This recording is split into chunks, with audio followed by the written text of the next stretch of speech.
Hey everyone, welcome to today's video. So today I'm going to be looking at the Division 1 and doing somewhat of a retrospective. I like doing this and it kind of gives us some perspective as to where we are from the Division 1 game.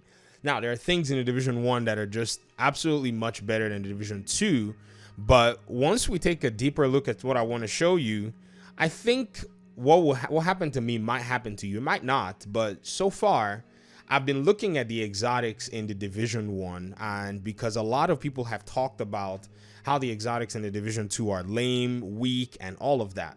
But I guess the bigger question should be, did the exotics actually gain any kind of improvement from the Division 1 to the Division 2? I think if we look at the question that way, then we'll probably have a way to kind of test and somewhat measure, because it's hard to do a direct comparison.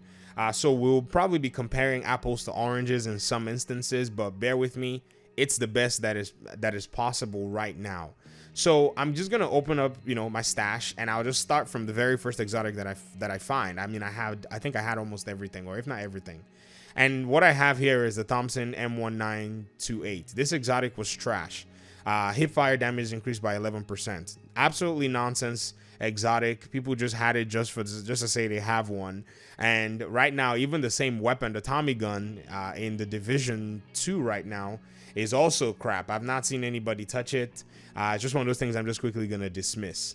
And then you have this exotic rifle called the Devil. Now, the thing about this exotic rifle is it was an exotic rifle that had to be paired up with another exotic rifle called the Heel.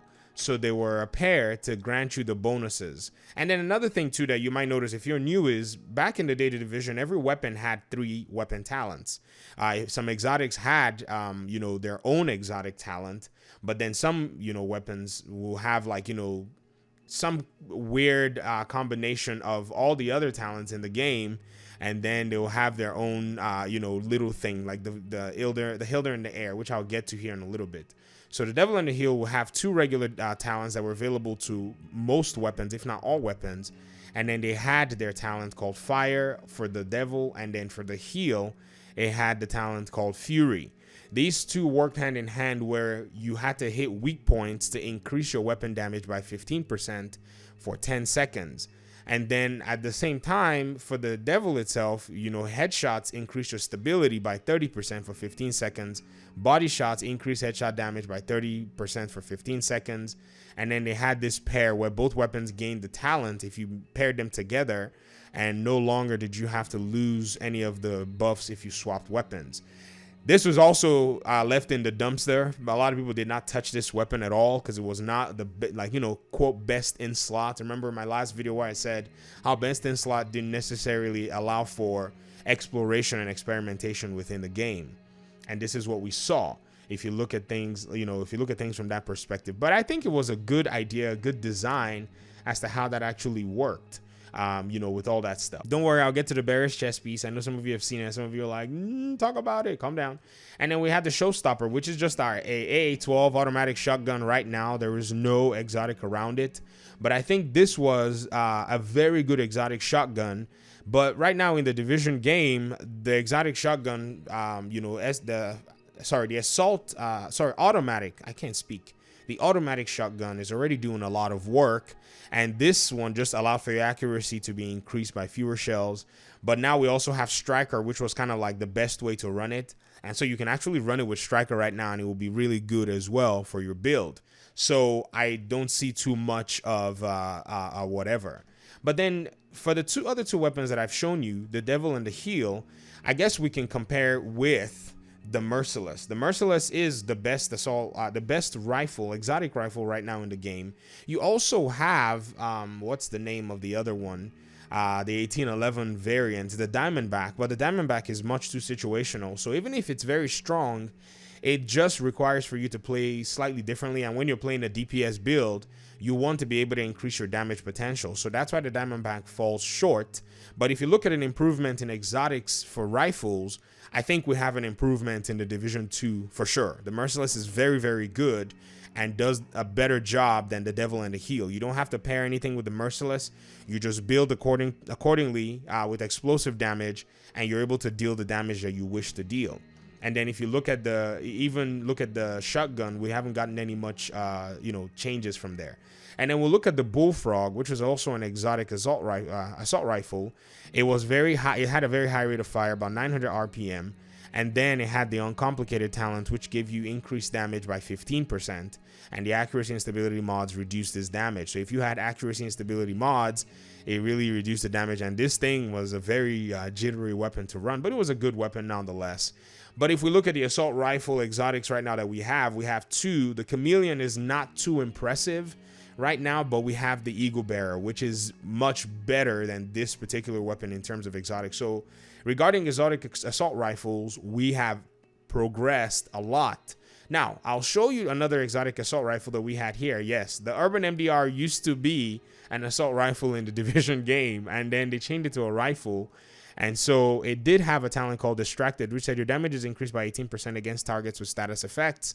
You can do that with Wicked on your backpack. If you have Perfectly Wicked, I think you get even more. Even with Wicked, you get more. And yes, it does have a duration, but it is still a better way where not only does one weapon have to wait till you have status effects, all your weapons can do that damage now with status effects. So I call this an improvement. Then you have the House, which is an exotic SMG. It had two regular talents, and then it had the card counter. The card counter says one half of the magazine does 20% increased damage, and the half which deals increased damage flips after 15 seconds or when the magazine is empty. This was a favorite for everybody, PvE or PvP. A lot of people enjoyed this. I think the alternative to this in the Division is a talent called Measured. It's not directly the same, but it does provide that possibility, and you can run Measured.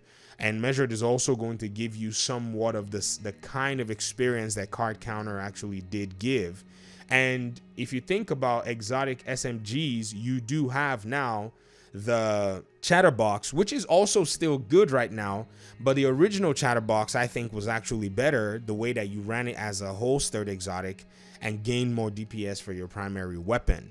So did we get an improvement in the exotic category? I would say it's almost a tie, or probably we got an improvement, because if you can already do what this entire exotic is doing on a regular item, then we did get an improvement because we got a difference in the exotic. I think the developer's next move is to get another exotic SMG in place and now make that something that is worthwhile and better, and they have the opportunity. So I think we're probably going to get an improvement if that comes into play. And then you also have the Bullhorn in the Division, which is an assault rifle. I'm not going to talk about that because a lot of people hate it because they don't use it. Then we're going to look at these two exotic rifles here called the Hilder and the Air. And the thing about these two is they worked hand in hand and they paired with one another to give you the Valkyria talent.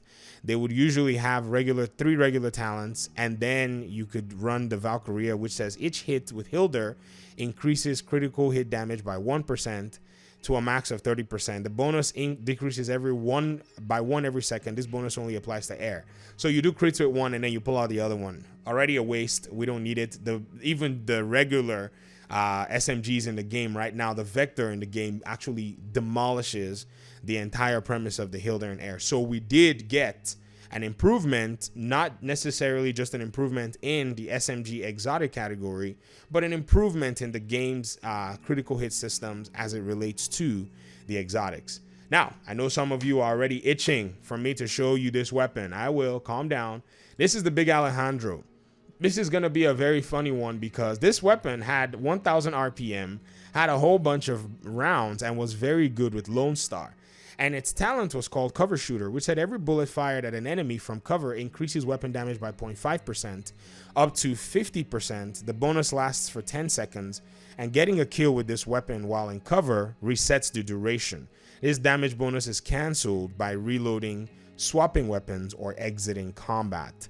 Ladies and gentlemen, we have the Bullet. This weapon single-handedly competes and actually provides you more sustained DPS than the Big Alejandro. The Big Alejandro, its downside is you had to reload. But if you ran it with Lone Star, where you had all of that Berserker, which was also RNG based, then you could potentially gain a significant amount of damage from this talent. But you know, we don't have that system, and that system was also based on RNG.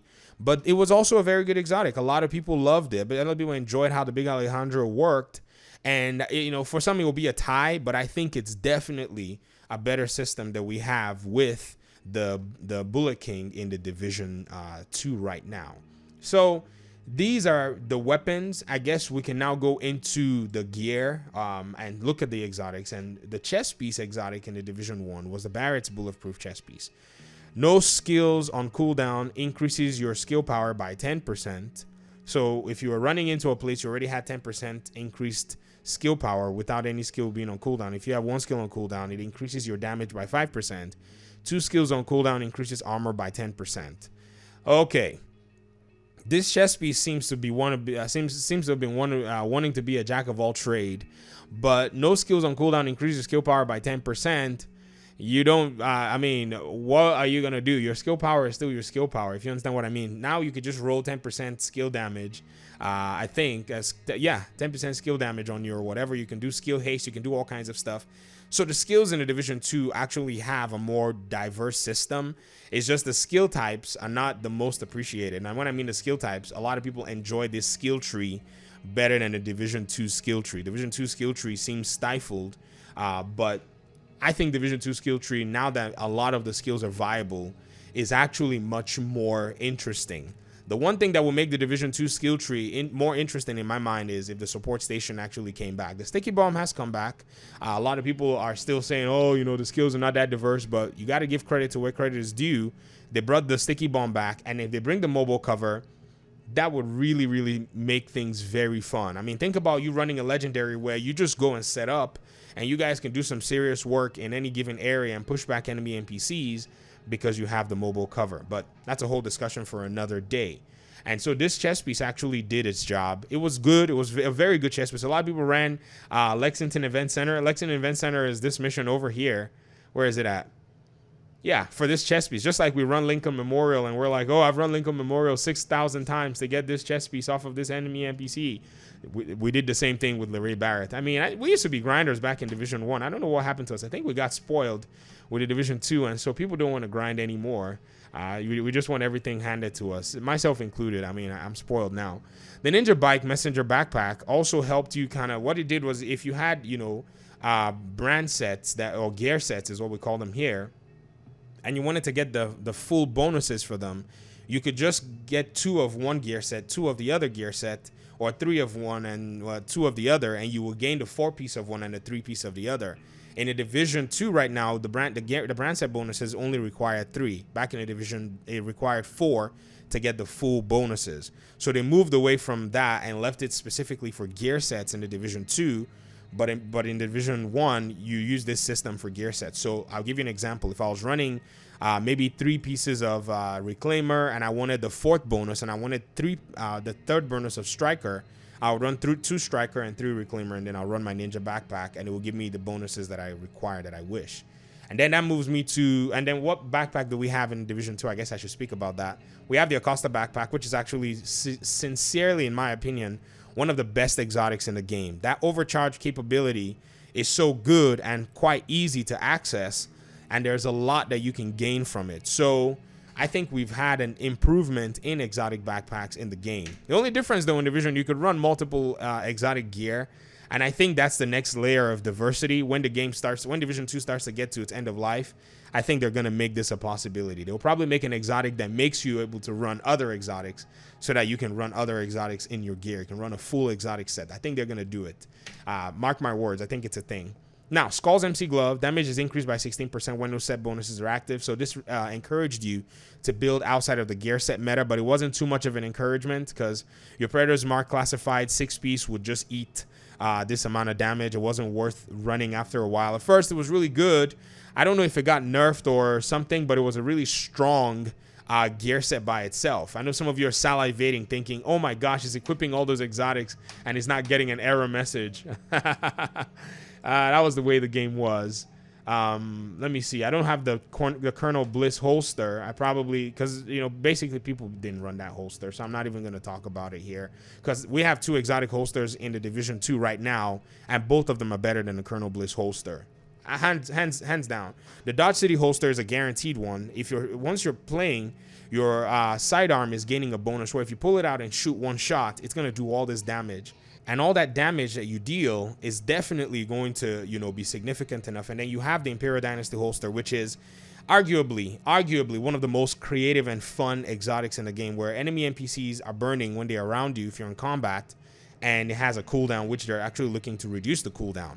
And in PvP, they're calling for a nerf for it, but that's because it annoys people in PvP. I don't think they should nerf it. I think it's something that needs to be there because, that's the thing about rogue play.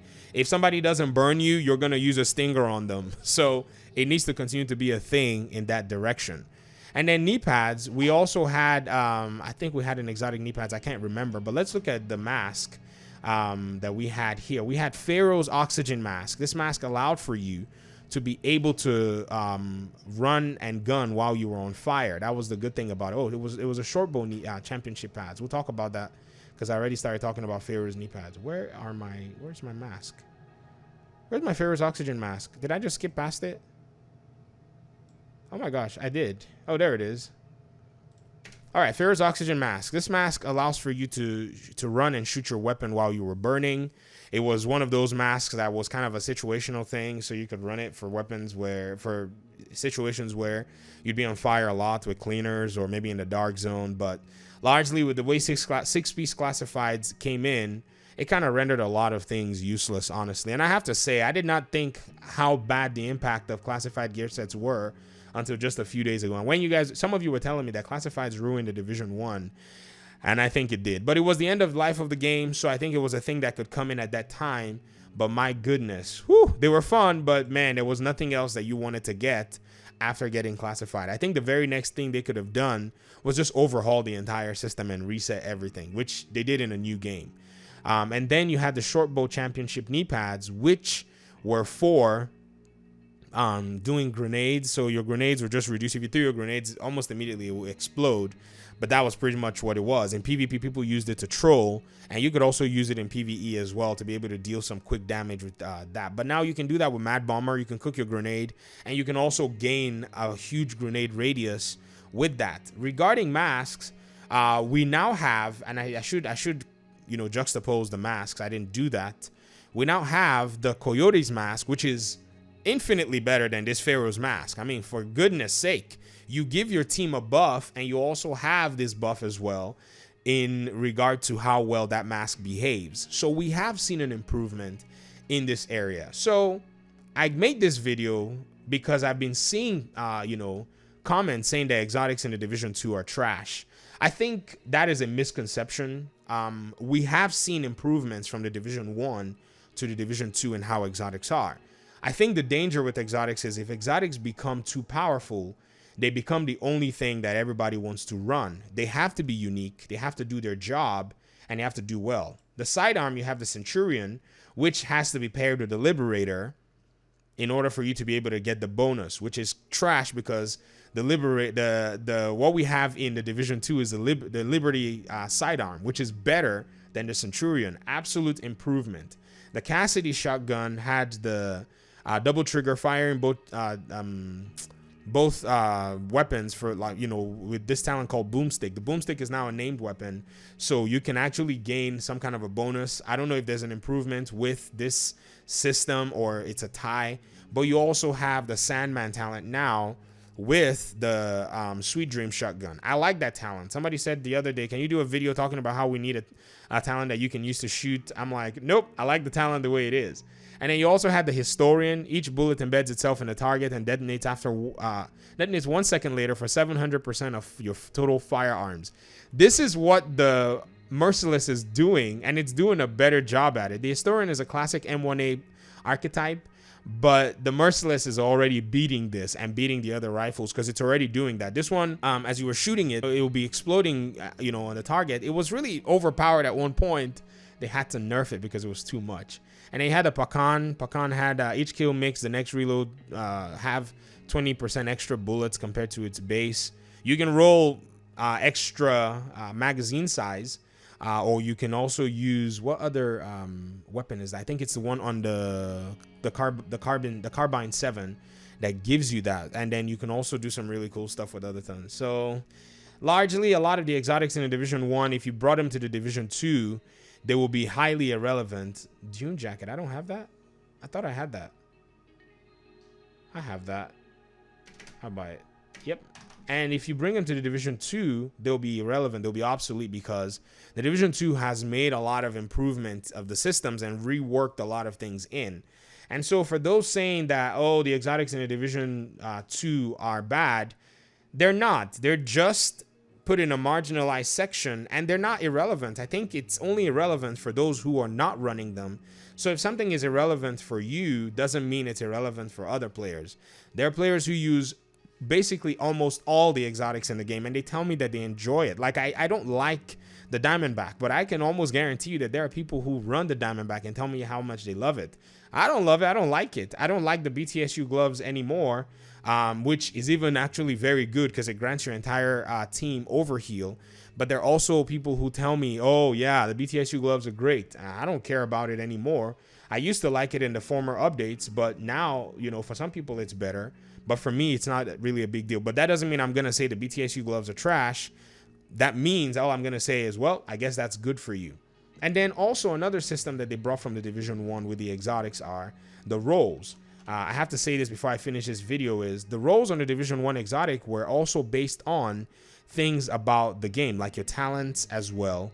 But in the Division 2, it's all about the stats, your basic damage and all that stuff. Like, I have 2 houses, and if you notice, they already have, do they have the same damage? That's weird. Oh, okay, so I'll have 2 houses. They'll have different gear score, but then the gear score would allow for them to be able to gain different bonuses. But I could go and also use the optimization station to drag them to have the max amount of damage. We don't have an optimization station for that, but we do have differences in how the different talents roll. And so we have that now in the Division 2, but the only thing that makes it really tough is we don't have these exotics dropping as frequently as the Division 1's exotics. But I think as the game progresses, we're going to have that, because if you go back and look at these, you know, our legendary weapons, once you did a legendary, you got a guaranteed exotic cash. You don't have that system right now in the Division 2. This is Times Square Relay. There's another exotic. It's another one that had the legendary. And you also got an exotic cash guaranteed.